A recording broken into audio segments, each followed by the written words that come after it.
sa gitna ng kabukiran. Yun. Nagigets yung yung analogy. Yes, nagigets namin yan. Bago yan, kasi ang ano rito, of course si Norman Mangusin, Francis Leo Marcos, the perception of what real sa kanya is very, paano natin sasabihin, red flag or masasabi nating not normal, okay? Now, meron akong papanood sa inyo, si Imelda Marcos, sa sakto, di ba? Stop. Perception is real and the truth is not. Perception is real and the truth is not. So, what am I trying to drive here? I find it very interesting that given that there is a video about what the man is doing dun sa LTO, pero he finds it in himself to create his own narrative. That intrigues me. Sobrang nai-intrigue ako dun. Now, no amount of video that I will do na i-debunk yun and sasabihin yun would justify kung ano yung nasa likod nung reasoning behind it, di ba? Now, ako, meron akong strategy na ini-employ dito. Unfortunately, Bungo TV, hindi ko pwedeng sabihin sa'yo yun. Kailangan mong makita yun papunta ng interview. Now, the interview kasi,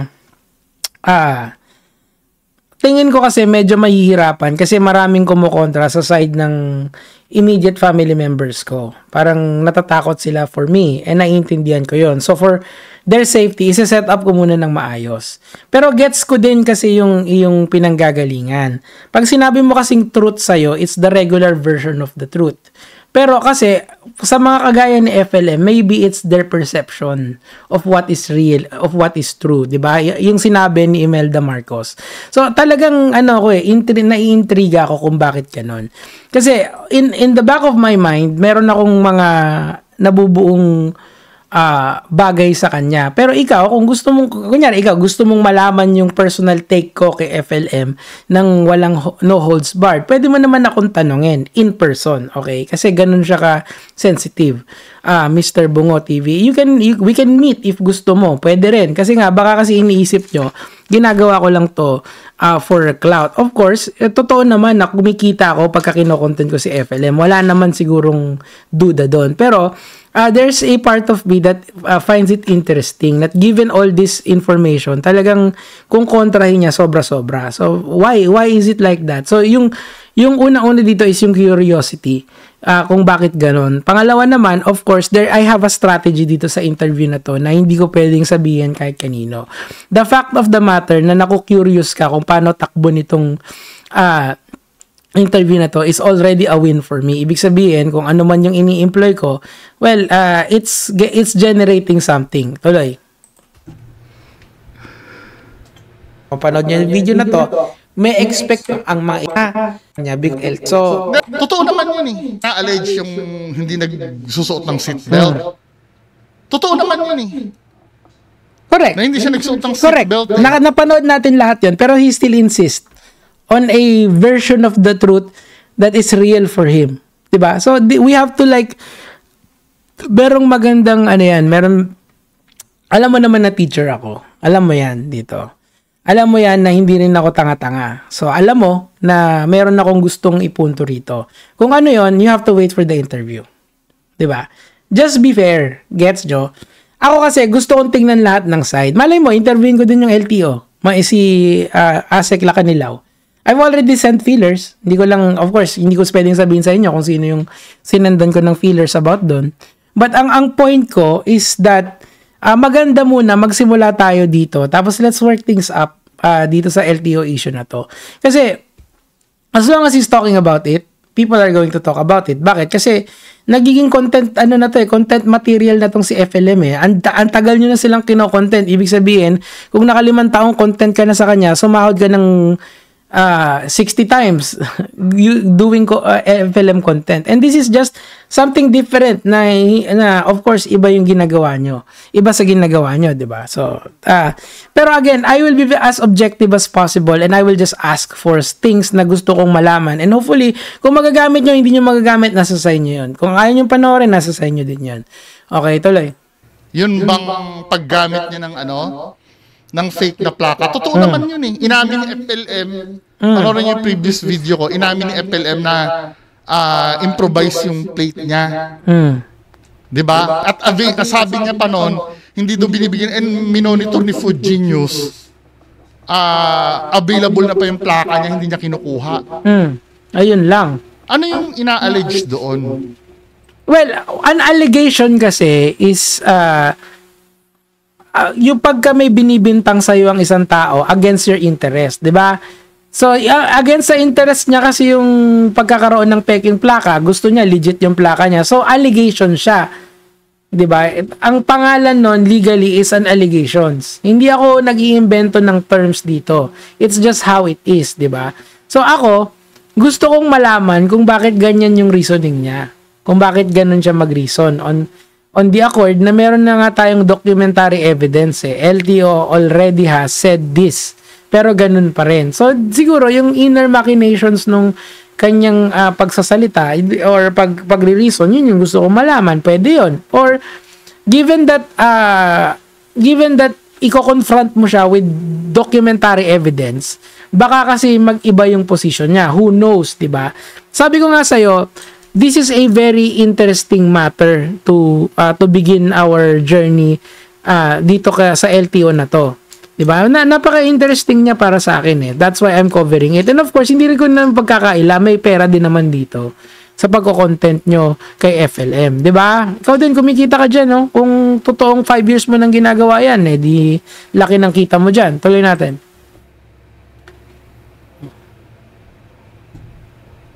Pag-usapan namin yon in a length. Hindi ko... Ano mo eh. Bahala kayo.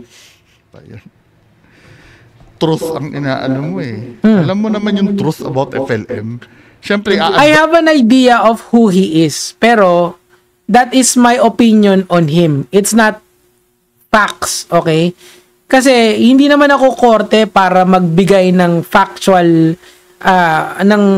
ng facts about someone, okay? Hindi ko pwedeng i-characterize ang tao just because of what I see. I have an opinion on FLM. I think he is a big red flag. Pero having said that, I am curious why he is like this, 'di ba? Kasi he is an elder of all of us. Pero it seems to me that most of tayong lahat dito, kahit anong intellect level natin, is we gravitate towards him. Ikaw, ako, yung ibang mga YouTubers na mas malalaki sa atin, we gravitate towards making content about him. Why is that? Don't you find that interesting? This is itong interview na to, it's an exploration of the mind.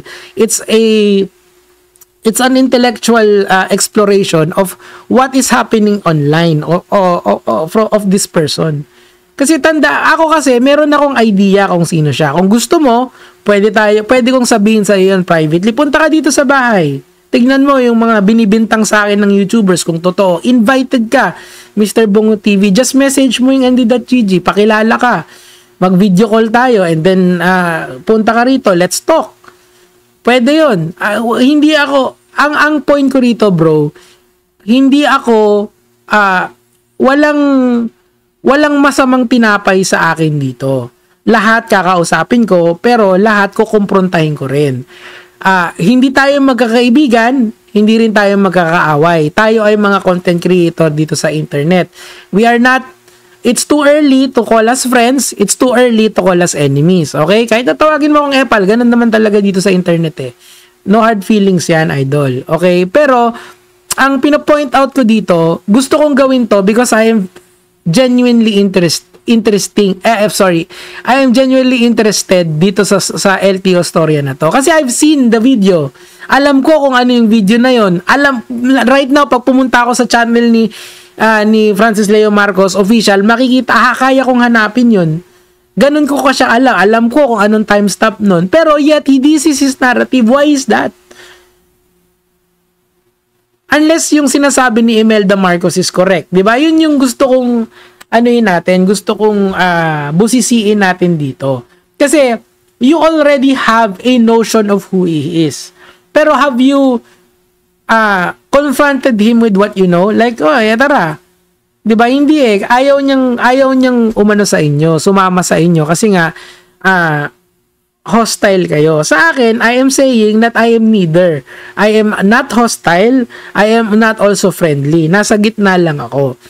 I am here to seek the truth, whatever the form of the truth is. Of course, you have a perception of what you think is real. I also have a perception of what I think is real. He also has a perception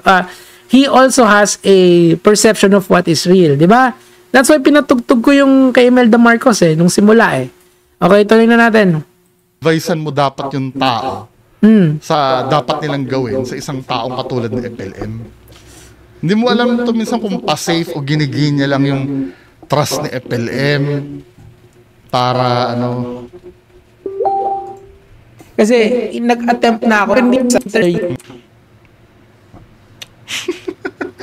about sa LTO daw yung interview nila. So ang itatanong mo doon, totoo bang hindi ka nag-seatbelt? Totoo bang ikaw ay hinusgahan agad ng walang Parang pointless talaga Pero malay mo, hindi ko pa nagigets, no? Matalino din naman tong taong to. Thank you. Diba? Hindi ko lang siguro nagigets yung nais niyang mangyari doon. Baka mamaya, don't you find it interesting kung ano yung gagawin ko doon? Tandaan mo, kaya ko namang i-debunk yan dito sa kinauupuan ko. Kahit sino naman kaya kong gawin yun dito alam mo yun? Kaso, ang point ko rito kasi, this is very different. This is an actual interview. Pwede mo ang tawaging confrontation to Kasi nga, sinasabi ko na sa inyo kung ano yung gagawin ko, kung ano yung pag-uusapan, kung ano yung style na gagawin ko, at kung sino ako. So, lahat yan, kumbaga sa Game Fury, this is already a complete information game. Ang wildcard na lang is kung ano yung sasabihin ko pag nando na. 'Di ba? Pero alam nyo na, may idea na sila. Pwede na nilang paghandaan lahat ng itatanong ko. Pwede na lang practicein lahat ng sasabihin ko. Pwede na lang, kung meron silang panggulat sa akin, pwede na rin. Ang point dito, idol, is that we're going to see a different side of the story. Whether that is the truth, that it's a lie, or whatever you wanna call it, it's something very different na hindi pa natin nakikita dito sa internet. That is something that I look forward to. Now, again, I think okay na tayo siguro doon. Bungo TV, I don't want to have this lengthy content. Pwede ko namang gawin yun, pero wag na. Para makapag-react ka or makapag-answer ba ka sa akin, makikinig ako. So, bumalik tayo doon sa idea, doon sa interview. Ang concern lang kasi ng mga mahal ko sa buhay is that yung safety ko, of course. And of course, yung mga pwedeng mangyari na wala tayong control. So, we have to coordinate properly yung venue nito, kung saan gaganapin, at saka kung paano to gagawin. Okay? So, pero again, I am going to be entirely honest kay FLM at saka sa grupo niya. Ako po ay kilala ako na may drama sa ibang YouTubers na kasulukuyang nagko-content sa inyo. Hindi ko na siguro para sabihin yung detalye nun kasi wala na akong control over doon sa mga nangyayari sa amin ng mga YouTubers, ng mga content creators, ng mga TikTokers na yon. Okay? So, ang gusto ko lang pong sanang sa lahat kayong nanonood is that bigyan nyo lang ng chance na mangyari to para makita natin lahat ng side. And ang gusto ko sanang mangyari, this is going to be a live stream.